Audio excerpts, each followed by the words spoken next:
दोस्तों हमारी हमेशा से कोशिश रहती है कि आपके लिए बेस्ट से बेस्ट इन्फॉर्मेशन लेके आए। पिछले वीडियो में जो हम इन्फॉर्मेशन लाते हैं, कोशिश करते हैं कि उससे बेस्ट इन्फॉर्मेशन आपके सामने नेक्स्ट वीडियो में लाई जाए। इसलिए हम बहुत सारी रिसर्च करते हैं, काफ़ी मार्केट घूमते हैं, काफ़ी जगह लोगों को देखते हैं कोई काम करते हुए, तब हम आपके सामने ऐसा बिजनेस आइडिया लेके आते हैं जो आपकी अनएम्प्लॉयमेंट की प्रॉब्लम को दूर कर सके। क्योंकि अगर आप हमारे किसी वीडियो के ऊपर टाइम स्पेंड कर रहे हो तो आपको कुछ वैल्यू ही मिले। हम कभी भी कॉम्प्रोमाइज़ नहीं करते अपनी क्वालिटी के साथ, अपने कंटेंट के साथ हमेशा बेस्ट लाने की कोशिश करते हैं। क्योंकि अगर आप हमारे लिए टाइम खर्च कर रहे हो तो हमारा ही फ़र्ज़ बनता है कि हम आपको बेस्ट ही देके जाएं। तो इस वीडियो में 6 ऐसे यूनिक बिजनेस आइडिया लेके आए हैं जो आप घर से शुरू कर सकते हो, स्मॉल स्केल से भी शुरू कर सकते हो, बिग स्केल से भी शुरू कर सकते हो और अच्छी इनकम कमा सकते हो, अनएम्प्लॉयमेंट की प्रॉब्लम को दूर कर सकते हो। तो चलिए फिर इस वीडियो में हम ऐसे 6 बिजनेस आइडिया के बारे में बात करते हैं। और अगर आपको बिजनेस आइडिया अच्छे लगे तो don't forget to click like and also subscribe our channel and click the bell icon. Share भी करना अगर आपके आसपास कोई दोस्त है जिसको ऐसी ज़रूरत हो। देखिए, ऐसा हम नहीं कहते कि हमारे सारे बिजनेस आइडिया एकदम से ट्रांसफॉर्मेशन ला देंगे, आपको बहुत बेनिफिट देके जाएंगे, लेकिन ये नहीं पता ना इनमें से कौन सा एक आइडिया आपके लिए वैल्यूएबल हो सकता है आप पहला आइडिया छोड़ दो कि ये अच्छा नहीं है, दूसरा आइडिया भी आपको अच्छा लगे, लेकिन हो सकता है कि लास्ट वाला आइडिया आपके लिए अच्छा हो। क्योंकि कोई एक आइडिया किसी की भी लाइफ बदल सकता है, ये गारंटी है। तो पता नहीं वो आइडिया कौन सा होगा, इसलिए वीडियो को पूरा देख लिया करो, कोई ज़्यादा टाइम लगता नहीं, टाइम हम आपका ख़राब नहीं करेंगे। तो चलिए फिर वीडियो शुरू करते हैं, लेकिन उससे पहले सब्सक्राइब, लाइक एंड शेयर। पहला बिजनेस आइडिया बाइसिकल रेंटल का। दोस्तों, साइकिल एक ऐसी चीज़ है जो अमीर भी चलाता है, गरीब भी चलाता है। गरीब तो रोजी रोटी के लिए चलाता है और अमीर खुद को फिट रखने के लिए चलाता है। तो साइकिल तो लगभग हर किसी की ज़रूरत है और मॉडर्न एरा के अंदर तो ये ट्रेंड भी बनता जा रहा है साइकिल चलाने का। यार बड़ी बड़ी सेलिब्रिटी साइकिल चलाती हैं, इससे किसी की शान कम नहीं होती बल्कि हेल्थ फिट रहता है। तो ये एक बिजनेस बन सकता है। मैं एक मोबाइल ऐप देख रहा था, शायद 3-4 जो कॉलेज स्टूडेंट थे उन्होंने मिलकर बनाई थी, मुझे नाम उसका याद नहीं आ रहा। वो सिर्फ क्या करते थे, बाइसिकल रेंट पे देते थे। देखिए क्या होता है कि जो मजदूर आदमी होता है उसको हो सकता है कभी कभार साइकिल की ज़रूरत हो तो उसके लिए उतने पैसे उसके पास ना हो कि एक साइकिल खरीद सके, तो वो क्या करता है, किराए पे ले लेता है। या अमीर भी कई बार क्या करते हैं कि कुछ टाइम के लिए साइकिल चाहिए तो वो किराए पे भी ले लेते हैं, अपने घर में कौन स्टोर करके रखेगा। या फिर क्या होता है, अगर आपके घर के आसपास कोई ट्रेनिंग सेंटर है, कोई ऐसी ऑर्गेनाइजेशन है जहाँ पर साइकिलों की ज़रूरत पड़ती है, आप वहाँ पर भी कुछ साइकिल रख सकते हो। अभी रिसेंटली मैं एक न्यूज़ देख रहा था, इधर सहारनपुर के अंदर 21 लाख की पुरानी साइकिल्स खरीदी गई हैं। तो वो किराए वगैरह पे भी जानी है, कुछ बेचनी है। तो ऐसी ना बहुत सारी जगह मैंने देखी है जहाँ पे लोग साइकिल किराए पे दे रहे हैं और वो 10-20 रुपया पर डे के हिसाब से चार्ज करते हैं। एक ही साइकिल है, बार बार उसी को किराए पे दे रहे हैं। नुकसान तो कुछ नहीं हो रहा क्योंकि एक बार साइकिल खरीदनी है, उसके बाद तो छोटा मोटा मेंटेनेंस होता है, तो वो मेंटेनेंस करते रहते हैं और इनकम कमा रहे हैं। तो बाइसिकल रेंटल का भी काम है। इसके जो मैंने मोबाइल ऐप देखी है, इसी के बेस पे कह रहा हूँ कि इसको छोटे लेवल से भी शुरू किया जा सकता है और बड़े लेवल से भी शुरू किया जा सकता है। आजकल इन्वायरमेंट कॉन्शियस काफ़ी लोग हो गए हैं, तो इन्वायरमेंट को बचाना है। बहुत सारे लोग कई बार कोशिश करते हैं कि चलो साइकिलिंग की जाए, हेल्थ को फिट रखने के लिए, इन्वायरमेंट को फिट रखने के लिए, वट एवर द रीज़न, तो वो कोशिश करते हैं। तो साइकिल रेंट पे देने का भी काम अच्छा खासा है। Second business idea voice over artist का।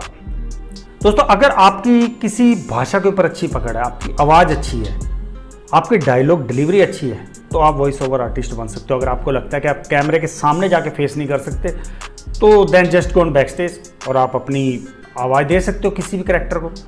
इसकी डिमांड टीवी सीरियल में, एडवर्टाइजमेंट में, फिल्मों में काफ़ी ज़्यादा है। और आजकल तो कई लोकल इंस्टीट्यूट भी ऐसे होंगे जहाँ पे कोई वो प्रोजेक्ट ऐसा लाता है जहाँ एक वॉइस की पीछे ज़रूरत होती है। किसी को सामने फेस नहीं दे सकते लेकिन वॉइस की ज़रूरत होती है, तो आप वहाँ पे ही वॉइस दे सकते हो। थोड़ी स्किल आपको डेवलप करनी पड़ेगी, थोड़ी ट्रेनिंग लेनी पड़ेगी, डायलॉग डिलीवरी के ऊपर काम करना पड़ेगा, लैंग्वेज के ऊपर आपकी पकड़ अच्छी होनी चाहिए। तो अगर आपको लगता है कि आपके अंदर ये टैलेंट है, आपकी आवाज़ अच्छी है, आप डिलीवरी डायलॉग की अच्छी दे सकते हो, आपको लगता है कि नहीं आपके अंदर पैशन है, तो आप वॉइस ओवर आर्टिस्ट भी बन सकते हो। इसमें भी अच्छी खासी इनकम मिलती है, लाखों रुपया किसी एक प्रोजेक्ट के लिए भी चार्ज हो जाता है, तो अच्छा ऑप्शन है। Third business idea decorative items का। पुराने ज़माने से लेके आज तक घरों को डेकोरेट करने का तो काफ़ी ज़्यादा क्रेज़ रहा है और इसके लिए बहुत सारी चीज़ों की ज़रूरत पड़ती है। पुराने ज़माने में महल हों, घर सब सजाए जाते थे, आज भी सजाए जा रहे हैं। डेकोरेटिव आइटम्स की डिमांड जो है वो कभी कम नहीं हुई है, बड़ी ही है। टाइम के साथ साथ इसमें यूनिकनेस आ रही है, कुछ अलग मटेरियल आ रहे हैं, कुछ ऐसी चीज़ें आ रही हैं जो अलग दिखती हैं। तो अगर आप ऐसी कोई आइटम बना सकते हो, देखिए चलो आप अलग से आइटम नहीं भी बना रहे, लेकिन आपके अंदर ना मार्केटिंग स्किल होनी चाहिए। एक कहानी जोड़ दो किसी प्रोडक्ट के साथ, प्रोडक्ट धड़ल्ले से बिकेगा। अभी देखो जैसे लाफिंग बुद्धा है, लाफिंग बुद्धा के साथ एक कहानी जोड़ दी गई कि खुशियाँ आएंगी, बरकत आएगी, ये दुख दूर करेगा, वो कहानी उसके साथ जोड़ दी गई और वो प्रोडक्ट बिक गया। ऐसे कई सारे प्रोडक्ट मैंने मार्केट के अंदर देखे हैं जिनके साथ एक कहानी जोड़ दी गई है। तो आप कोई भी डेकोरेटिव आइटम का अगर प्रोडक्ट लॉन्च करते हो तो उसके साथ एक कहानी जोड़ दो, कहानी ऐसी जो लोगों के इमोशंस के साथ कनेक्ट हो। अगर आपने ऐसी कहानी जोड़ दी तो प्रोडक्ट आपका मार्केट के अंदर चल पड़ेगा, क्योंकि डेकोरेशन तो हर कोई कर रहा है आजकल। कोई नया घर बना रहा है, कोई पुराने घर में भी सामान चेंज कर रहा है, तो जो डेकोरेटिव आइटम है ये तो बढ़ती जा रही हैं और बड़ी बड़ी कंपनियां खड़ी हो चुकी हैं इस काम के अंदर। आर्चीज़ वगैरह होगी या कई सारी और कंपनीज हैं, स्टार्टअप बहुत अच्छे चल रहे हैं डेकोरेटिव आइटमों में। तो आप इसको भी कंसिडर करो, क्योंकि ये छोटे लेवल से बड़े लेवल तक हर जगह चल सकता है, मार्केट काफ़ी है। फोर्थ आइडिया है एडवर्टाइजमेंट एजेंसी का। आजकल का जो टाइम है, इतना कंपटीशन है हर बिजनेस के अंदर कि खुद को सर्वाइव करना मुश्किल हो रहा है, और बिजनेस को लोगों तक पहुंचाने के लिए, लोगों को अपने बिजनेस के बारे में बताने के लिए एडवर्टाइजमेंट ही हेल्प करती है। जितनी अच्छी एडवर्टाइजमेंट होगी उतनी ही प्रोडक्ट की सेल के ऊपर फर्क पड़ता है। बड़ी से बड़ी कंपनियां, एमएनसी होगी या कोई भी बहुत बड़ा जायंट है जो इस फील्ड के अंदर, वो एडवर्टाइजमेंट की वैल्यू को समझते हैं, इसलिए उनका जो बजट होता है उसमें एक बहुत अच्छा खासा जो शेयर होता है वो मार्केटिंग के लिए होता है, और ये उसको हेल्प भी करता है। कंपनियां करोड़ों रुपए चार्ज करती हैं एक एडवर्टाइजमेंट के लिए, और जो मैन्युफैक्चर होते हैं, जो कंपनीज है, वो दे भी रही हैं, क्यों? उनको पता है उसके बदले में उनको रिटर्न मिलेगा। अगर आप क्रिएटिव हो, आप नए आइडिया ला सकते हो, तो आप एडवर्टाइजमेंट एजेंसी खोल लो या किसी एजेंसी के साथ आप कनेक्ट हो जाओ, क्योंकि ये एक फील्ड ऐसा है। आज तो देखो, पहले टाइम में क्या होता था, बड़ी बड़ी कंपनियां ही ज़्यादा एडवर्टाइजमेंट के ऊपर फोकस करती थी, लेकिन आज के टाइम पे छोटे छोटे स्टार्टअप भी एडवर्टाइजमेंट के दम पे ही यूनिकॉर्न बनते जा रहे हैं। दम होना चाहिए थोड़ा बिजनेस के अंदर, बाकी उसकी मार्केटिंग, उसकी एडवर्टाइजमेंट ऐसी होनी चाहिए कि जो लोगों तक दूर दूर तक पहुंच जाए, लोगों की ज़ुबान पे चढ़ जाए। आप बहुत सारे ऐसे देखो ना एडवर्टाइजमेंट, जैसे क्या चल रहा है, फोक चल रहा है, वो फोक को ऐसा कनेक्ट कर दिया गया कि लोगों की एक रेगुलर भाषा जो यूज़ हो रही है उसी में वो ऐड हो गया। कई सारी ऐसी एडवर्टाइजमेंट आपको मिलेंगी जो लोगों की जो एक डेली रूटीन की भाषा है उसके साथ जुड़ गई है, और वो कंपनी को बेनिफिट भी दे रही है। तो अगर आप क्रिएटिव हो, आप नए नए आइडिया ला सकते हो, तो एडवर्टाइजमेंट एजेंसी खोल लो। फिफ्थ बिजनेस अपॉर्चुनिटी है लोन रिकवरी एजेंसी की। आजकल ना लोगों की जो लाइफस्टाइल है ये काफ़ी चेंज हो गई है। पहले लोग कोई चीज़ खरीदने के लिए पैसे इकट्ठे करते थे, होते थे, तब वो चीज़ खरीदते थे, अदरवाइज टाल देते थे। लेकिन अभी क्या है, लोगों के पास पेशेंस नहीं है। आज मुझे कोई अच्छी चीज़ लगी, मैं आज ही खरीदना चाहता हूँ, और उसके लिए सबसे बड़ी ऑप्शन क्या होता है, लोन। लोन लिया, उस चीज़ को खरीद लिया, और फिर प्रॉब्लम क्या आती है, बाद में लोन चुकाने के लिए पैसे नहीं होते, अब उसकी इंस्टॉलमेंट नहीं दे सकते, उसकी EMI नहीं दे सकते, तो वो फिर कंपनी क्या करती है, वो तो जिसने लोन दिया कंपनी तो ऐसे छोड़ेगी नहीं अपने प्रोडक्ट, वो तो रिकवरी करेगी। और कंपनी के पास इतना टाइम नहीं होता कि वो खुद जाके हर जगह रिकवरी करे, तो वो क्या करती है, किसी लोन रिकवरी एजेंसी को हायर करती है। मैं इस चीज़ को प्रैक्टिकली देख चुका हूँ। मैंने तो ये देखा है, लोन रिकवरी एजेंसी जो होती है वो 20-20, 25-25 हज़ार पे आगे लोगों को हायर करती है। तो सोचो वो कंपनी कितना कमा रही है जो आगे 20-25 हज़ार किसी एम्प्लॉय को देके हायर भी कर सकती है, और एक नहीं 10-10 एम्प्लॉय हायर कर रखे हैं।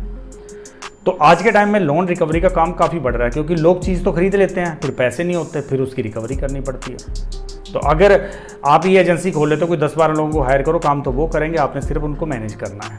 कंपनी आपको अच्छा खासा इंसेंटिव देगी, क्योंकि लोगों की ज़रूरतें ही लोगों को कर्ज का, लोन का गुलाम बना रही हैं। तो जब तक लोगों की मेंटलिटी रहेगी, लाइफस्टाइल रहेगा, लोग कर्ज लेंगे और पे नहीं कर पाएंगे, फिर रिकवरी होगी तो एजेंसियाँ भी चलेंगी। सिक्स्थ बिजनेस आइडिया है सेकेंड हैंड बाइक्स का। महंगाई काफ़ी बढ़ चुकी है, और जैसे जैसे महंगाई बढ़ी है तो बाइक्स के रेट भी काफ़ी बढ़ गए। अब एक आम इंसान के लिए बाइक खरीदना काफ़ी मुश्किल हो गया है, क्योंकि 80 हज़ार से 1 लाख के बीच में बाइक पड़ रही है। तो एक नॉर्मल 15-20 हज़ार रुपया कमाने वाला कैसे वो बाइक खरीदेगा? तो उसके लिए बेटर ऑप्शन होता है कि एक सेकेंड हैंड बाइक खरीद ली जाए, जिससे उसकी बचत भी हो जाएगी और उसकी ज़रूरत भी पूरी हो जाएगी। इसीलिए ये जो बिज़नेस है सेकेंड हैंड बाइक्स का, ये भी ग्रो हो रहा है। लोगों को देखा है, वो 50-60 मोटरसाइकिल खड़ी करके रखते हैं और वहाँ बेच रहे हैं। हर बाइक के ऊपर वो 2000 से 5000 का कमीशन कमा लेते हैं। और कई तो क्या कर रहे हैं, जैसे अभी मैंने आपको पिछले आइडिया में बताया था कि जो लोन से रिकवरी होती हैं, जो अगर किसी ने ऑटो लोन लिया है और वो उसको पे नहीं कर पाया, तो जो वहाँ से रिकवरी होगी उसको बल्क में उठा लेते हैं। कई सारे लोग ऐसे हैं वो एजेंसी के साथ वहाँ जो ऑक्शन होती है वहाँ से बल्क में वो बाइक्स खरीद लाते हैं, कंडीशन अच्छी होती है और वो काफ़ी सस्ते में मिल जाती हैं, तो वो फिर उन बाइक्स को मार्केट में अच्छे रेट में बेच देते हैं। हर बाइक के ऊपर 5,000 से 10,000 रुपये कमा लेते हैं, क्योंकि बाइक का रेट बढ़ता जा रहा है, हर किसी की पहुँच में अब ये नहीं रह रही, बढ़ती जा रही है। तो सेकेंड हैंड बाइक जो है इसकी मार्केट काफ़ी ग्रो कर रही है, तभी तो बहुत सारे ऐसे स्टार्टअप्स हैं या बड़ी कंपनी हैं जो इसमें काम कर रही हैं। जैसे आप देखो बाइक देखो है, OLX पे भी आ रही हैं, कई सारी ऐसी कंपनीज है जहाँ पे पुरानी बाइक्स रीसेल हो रही हैं, तो मार्केट इसकी भी बढ़ रही है। इसकी मार्केट में भी दम है, कमीशन भी अच्छा है। एक बार थोड़ा बहुत पैसा लगाना पड़ेगा लेकिन आपको रिटर्न ज़रूर देगा। तो दोस्तों ये 6 बिजनेस आइडिया मैं आपके सामने लेके आया हूँ जो कुछ हटके थे, कुछ यूनिक हैं, नए ज़माने के साथ बिजनेस चल रहे हैं ये। और ये बिजनेस जैसे जैसे टाइम जाएगा ये बिजनेस बढ़ेंगे, तो इनको करने में फ़ायदा है, नुकसान नहीं है। छोटे लेवल से भी शुरू कर सकते हो। और ये आइडिया में से आपको कौन सा आइडिया अच्छा लगा मुझे कमेंट करके ज़रूर बताना। वीडियो कैसा लगा लाइक कर देना, चैनल को सब्सक्राइब करना। फिर अगले वीडियो में हम कुछ नए बिजनेस आइडिया के साथ, कुछ नए कंटेंट के साथ मिलेंगे। Till then good bye.